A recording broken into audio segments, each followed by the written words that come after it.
All right, we are finished as far as tracing that.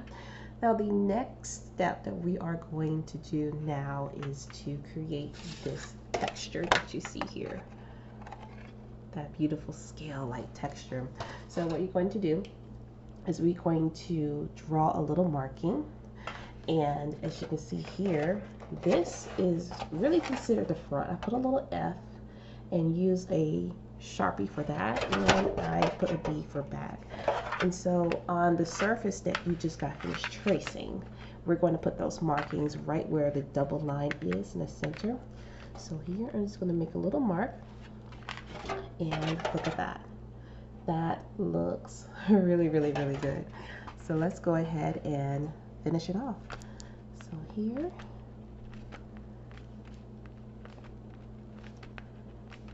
alright.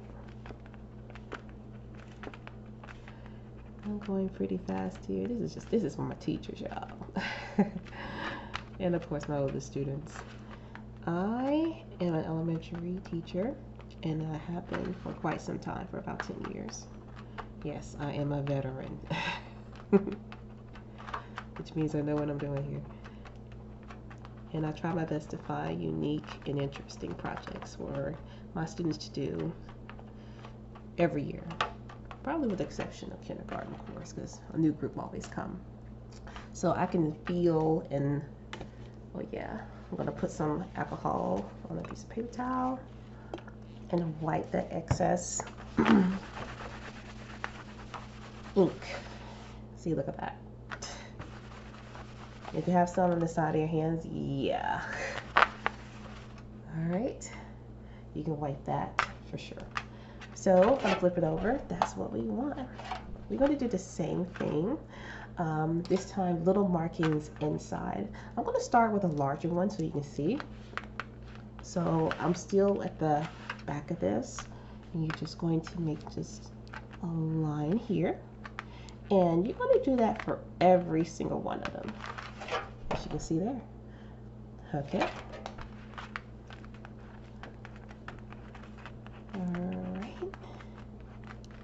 So every large space of the scale, some of them will be a little longer depending on the size, and some will be smaller. Some you don't have to do if it's very, very close. You may have to angle that line a bit to get the curvature of it.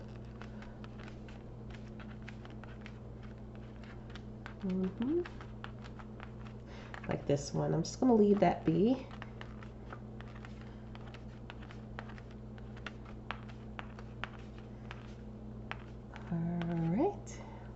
And a bit of everything, yeah. You flip it over, looks so good. All right, so the next step that you're going to do is to create the little small markings, the smaller ones, and that will complete that step. So all you're doing is making little markings here. You don't have to count, because if a student asks you, hey, how many markings? Well, it really depends on the size of the scale.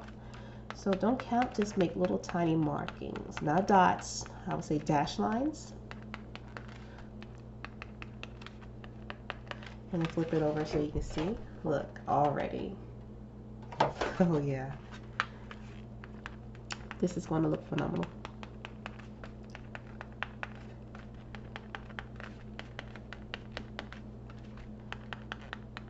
All right, art teachers, how are you guys holding up this year? We're almost there, almost.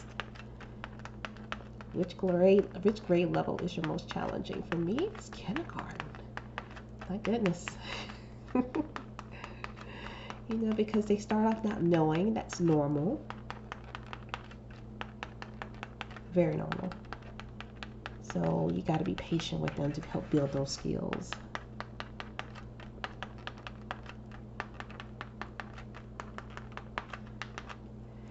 And my most favorite grade levels, oh yes, the 5th. The older kids, I'll say second and up is so much fun. First is cool. All right, I believe that is it. Yeah. Oh, that looks so good. I think I'm missing one right there. And when you flip back and forth, you can see what you've missed. All right, so that is it. So remember, this is the back. Now let's flip it over. Okay, now it's time to color. When you color this, you're gonna get your 3 permanent markers. Again, you can use this color scheme: warm, cool colors, tertiary colors, things of that nature. It's completely up to you, or a rainbow, but it has to be 3. I'm going to start with the brightest color, and I'm going to only color the double lined areas. I'm going to show you on my practice paper so you can see. Yeah, I'm just coloring that only for all of them. So here, it's going to be very hard to see because this color is very bright. It's a light green Sharpie marker.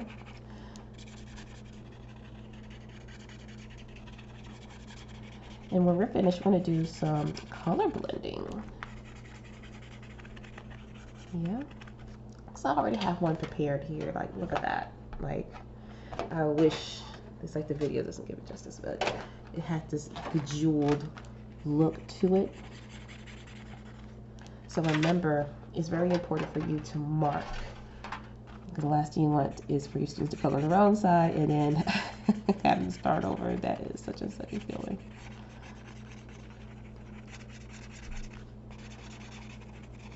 Alright. Now, I'm going to momentarily stop right here. Let's just pretend like the rest is done. I will definitely probably do a revamped video of this because on Facebook, a community of art teachers were requesting the video at such an alarming rate, and such high numbers, high views, high likes, and I just want to serve the community for sure. Okay, I'm going to now color the scale here. So let me show you what that is going to look like. So I'm going to start off with the lightest color, and I'm going to just draw a line, split in half, and then you just color the top half. Very simple. And then the darker color, and then this part is very important, blending those two. So this, I want to do the same step on the foil. So right where the line meets between those two colors, you're going to go in a circular motion to blend, and you will do that with your lightest color, not the dark, otherwise it will just cover it up. So I'm going right in between where the line meets, and then I'm going to color it upwards. All right, to create that blend, and you will see it better on here. So here's another tip. If you ever colored like rushing or accidentally to the others, you can always get some alcohol in the Q-tip and rub it off. Okay, and this side. If you notice, I colored half. I would say about 3 at a time, just to give some time. And here, just colored half of it. Just half. And right there, right in between, I'm going to go back to my first color that I used for the inside of the larger scale. And again, swirl right in between, and then lift that color upwards, just so it can go for like a nice gradient of the color. And you just repeat that straight down. Let me go ahead and color this area here. Cool. All right, so let's try that again. This time, this is larger. And then I'll say 2, just 3 at a time. Just color in half. And get the darker color.